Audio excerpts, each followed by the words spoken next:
Oi, gente! Esta semana foram 3 aprovações no plenário da Câmara, que mais uma vez se reuniu pela internet por causa da pandemia de Covid-19.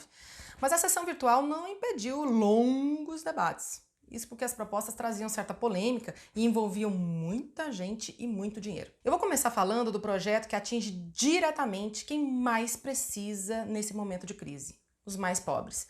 Trata de novas regras para ampliar e facilitar o pagamento da ajuda emergencial de R$ 600 paga pelo governo para as famílias de baixa renda. A gente lembra aqui que esse auxílio emergencial já é lei, inclusive começou a ser pago esta semana. É para aqueles trabalhadores informais ou MEI, microempreendedores individuais, que estão sentindo no bolso os efeitos do isolamento por causa do novo coronavírus. Esse trabalhador não pode receber benefício previdenciário nem assistencial do INSS e a renda da família tem que ser menor que 3 salários mínimos, ou seja, R$ 3.135 por mês. A princípio, o pagamento da ajuda de R$ 600 vai ser feito por 3 meses. Gente, tudo isso não muda. O que é que muda? O texto aprovado pela Câmara deixa claro quem é que pode receber. Foi preciso fazer isso porque algumas pessoas estavam tendo dificuldade para receber o auxílio. Então, quem é que vai poder receber?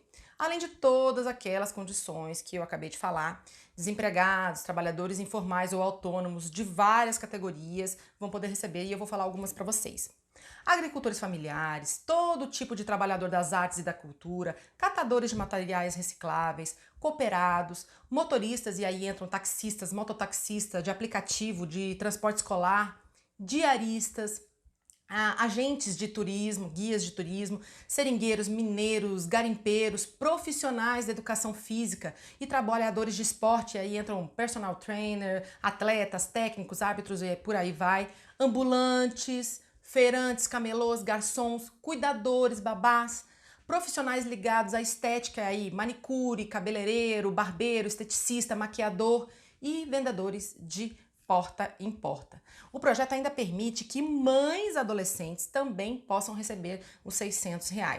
E aí, falando em família, a gente aproveita para dizer o seguinte: o texto ainda permite que não só as mães que sustentam sozinhas a família recebam o dobro do valor, R$ 1.200, mas todo tipo de família que é chefiada por uma só pessoa.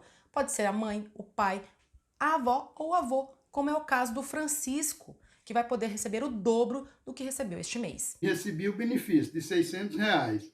Chegou na hora exata para mim pagar minhas contas e fazer as compras de casa. Não tenho idade ainda para aposentar e não recebo benefício. Então, esse benefício de R$ 600 caiu na hora exata. Se vir de R$ 1.200, para mim seria melhor ainda, porque tem muita gente que depende de mim. Tem neto, tem todo mundo que depende de mim também, que está desempregado e não estão de menor, então precisa de mim. Ainda tem 3 coisas que eu quero destacar dessa proposta. Ela proíbe o governo de barrar o pagamento para quem está com CPF irregular. Isso resolveria o problema das filas enormes que se formaram esta semana nas sedes da Receita Federal em todo o país. O governo disse, inclusive, que vai indicar quais documentos poderão ser usados para ter acesso ao auxílio e, ao mesmo tempo, evitar fraudes. O texto também proíbe que bancos façam descontos por causa de dívidas ou cobrem qualquer taxa sobre essa ajuda emergencial. E número 3, para os estudantes ou formados que têm financiamento estudantil, FIES, a proposta permite a suspensão de pagamento de 2 a 4 mensalidades, 2 a 4 mensalidades, né? Dependendo da fase em que o contrato está. Esse projeto de ampliação aí do auxílio emergencial deve ser votado pelo Senado já na segunda-feira. Bom, se essa proposta é para ajudar as famílias a sobreviver durante esse período de calamidade, a outra proposta aprovada pela Câmara também é para ajudar a pagar as contas, só que para estados e municípios. E aí a gente volta para aquela história: por que é tão importante ajudar estados e municípios? Gente, é porque é nas cidades que as pessoas vivem. É na cidade que a pessoa usa escola, posto de saúde, hospital, precisa de polícia, de ruas limpas. Enfim, é onde a população realmente usa os serviços públicos essenciais. E o que acontece se um município ou um estado ficar sem dinheiro? Ele pode ficar sem ter como sustentar esses serviços essenciais e até sem pagar funcionários, como policiais, bombeiros, médicos, enfermeiros, varredores de rua, professores e por aí vai. Por isso há tanta preocupação dos parlamentares em garantir que os cofres de prefeituras e governos estaduais não quebrem durante a crise. Este projeto, em específico, aprovado pela Câmara, ele quer garantir que estados e municípios tenham em caixa a mesma arrecadação de ISS, no caso de municípios, e de ICMS, no caso de estados, do que tiveram ano passado, durante 6 meses, de maio a setembro deste ano. Como a arrecadação desses impostos deve cair por causa da crise, o governo federal complementaria o valor. Isso traria um custo de cerca de 90 bilhões de reais para os cofres federais.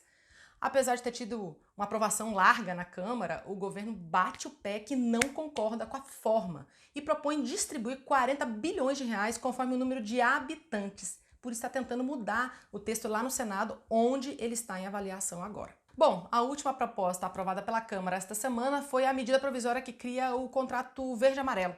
O texto muda vários pontos da lei trabalhista, a CLT, por isso era tão polêmico. Tanto que deixou, mesmo depois de deputados terem passado aí quase 12 horas discutindo e votando o assunto na quinta-feira, os senadores resolveram que não iriam votar o texto essa semana. E como ele perde a validade na segunda-feira, se os senadores não aprovarem até lá, vai caducar sem virar lei permanente.